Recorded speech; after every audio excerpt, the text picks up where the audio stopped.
I was hoping that our Secretary Emeritus would be able to join us today because I had a really good secretary joke and now none of you are going to hear it. I'd like to introduce the past masters of Winter Park Lodge 239, most of whom have made their way to the southeast corner of the lodge. From 1970, Right Worshipful H. Glenn Avery. We got your steak, don't worry. From 1976, Worshipful Bob Kowalski. From 1988, Right Worshipful Zeb Blanton. From 1990, Right Worshipful Chester A. King. Right Worshipful Willie B. was Master of this lodge in 1991. From 1993, Worshipful Walter Becker. From 1997, Worshipful Bobby Grantham. You just had to go find the girls in the crowd and sit with them, didn't you?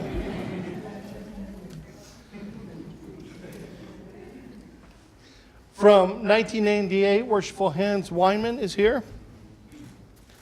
From 2001, Worshipful Jack Devlin. From 2008, Worshipful Alex Darwich. From 2009, Right Honorable Bill Valentino. From 2012, Worshipful Al Stearns. From 2013, Worshipful John Halter. 2014, Worshipful Jeff Morgan. 2015, Worshipful Justin McDonald. And 2016, Worshipful Michael Griffin. That's a black mark. Brothers, if you want to see how badly they've aged, a round of applause for that.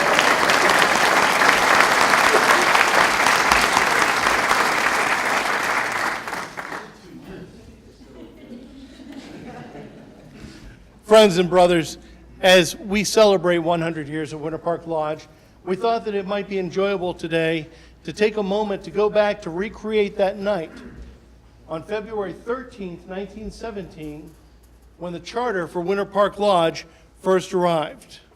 Please let a moment for your imaginations to go back 100 years.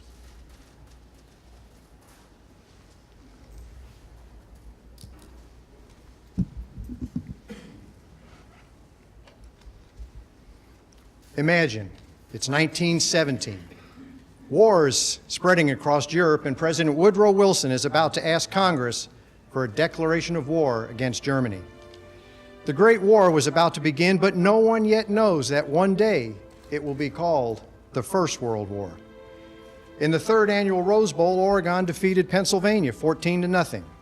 The White Sox were about to win their last World Series for 88 years. And the Boston Red Sox had a hot young pitcher named Babe Ruth. The NBA and NFL didn't exist.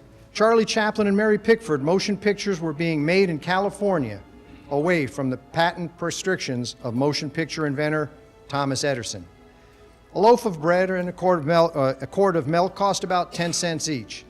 A first-class stamp was about 2 cents. Movie tickets could range from 10 cents to $2 depending on the movie. You could buy a Model T for as little as $365. More and more homes had electricity and plumbing.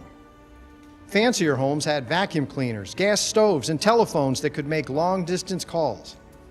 Henry Ford's Model T continued to roll off the assembly line, allowing middle-class Americans to purchase their very own automobiles. In the small town of Winter Park, Freemasons met at Rollins College to discuss creating their own Masonic lodge outside of Orlando.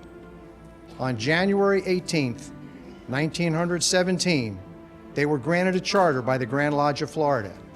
It was February 1917, on the second floor of the old Pioneer Building on Park Avenue, when they waited for their newly granted charter to arrive. Imagine the excitement that the brothers then convened must have felt. relax, and enjoy as that evening is now recreated.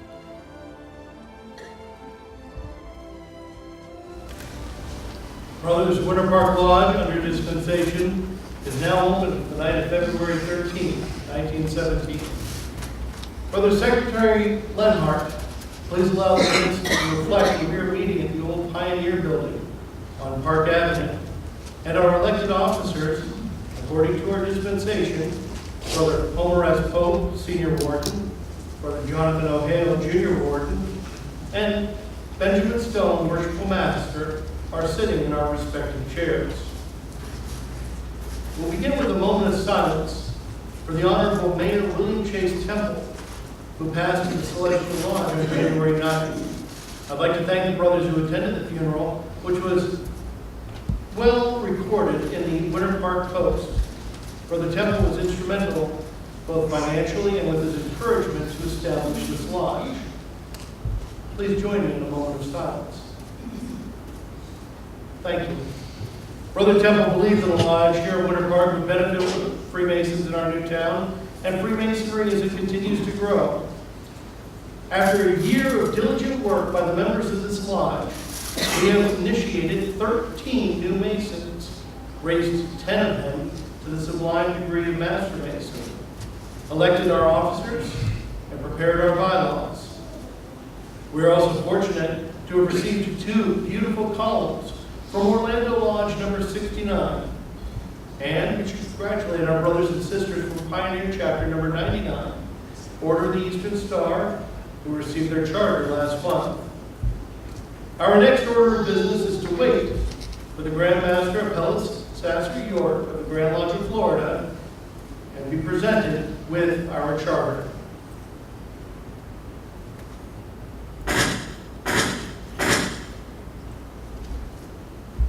Brother Marshall,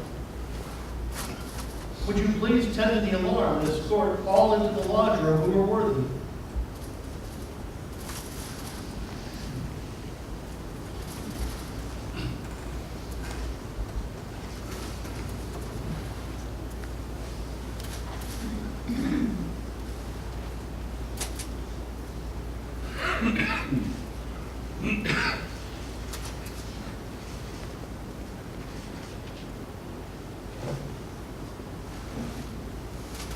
Right Worshipful Deputy Grand Master Marlowe, it's a pleasure to have you here at Winter Park Lodge this evening.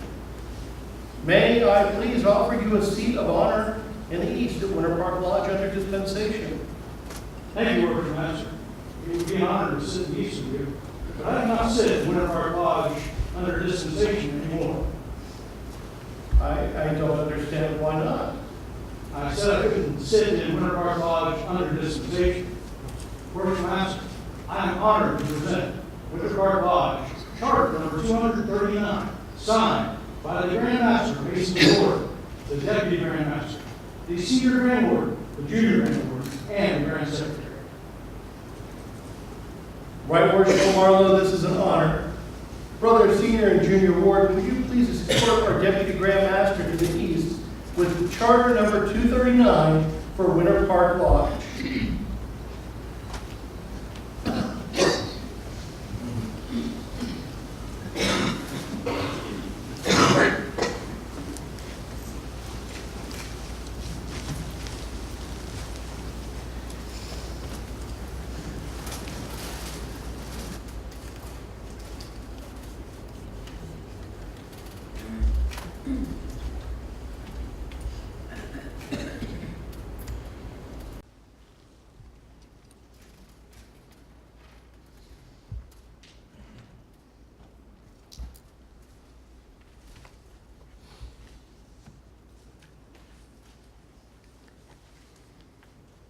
The history of Winter Park Lodge begins in 1915. The horse and buggy were the most common form of transportation. Ford Motor Company produced the millionth Model T and continued to manufacture 9 million more that year. The House of Representatives rejected a proposal giving women the right to vote. Not a good thing. Einstein was publishing his general theory of relativity. The former owner of the Pittsburgh Pirates was the mayor of Winter Park, and a charter member of Winter Park Masonic Lodge. On the campus of Rollins College, some of the faculty and staff, members of Orlando Lodge number 69, began to discuss creating a new lodge in the growing community of Winter Park that would ease the commute that they had to make after meetings. They began to have regular meetings and set out to answer questions that would then allow them to determine if they could move forward. How many Masons are there in this area? How much would it cost to start a lodge? And where would we meet? The meetings took place with Dr. E.M. Hyde as the chairman and Ray Green as secretary, who made a presentation on the history of this lodge at its 50th anniversary in 1967, and was also responsible for recording much of the early history. An exploratory committee reported that there were 31 Master Masons living in Winter Park. There were also reported that 5 of the brothers in the area were entrusted with the Bible and jewels from Maitland Lodge when it had given up its charter. Those 31 Masons included the mayor of Winter Park, William Chase Temple. Born in Stark, Florida, William Temple became wealthy as a lumber baron before moving to the Midwest and the Northeast and venturing successfully into other industries. In 1891, he bought the Pittsburgh Pirates and came up with the idea of taking the 2 best teams in what was the National League and having them play a 7-game series for a championship. He even provided a 2.5-foot silver cup for the championship called the Temple Cup. It was the origin of what is today known as the World Series. Temple sold the Pirates in 1893 and moved to Winter Park and took over the Florida Citrus Exchange, turning it into a multi-million-dollar exchange. He was the first president of the South Florida Chamber of Commerce and first life member of AAA. Why have I spent so much time discussing this one man? The men who wanted to form Winter Park Lodge sought Brother Temple's support, and they found out he was not only receptive to the idea of a lodge in Winter Park, but very eager to actively contribute. He was a charter member of this lodge and the first head of the finance committee. He was nominated to be our first worshipful master, but declined so that younger members could take active roles in the new lodge.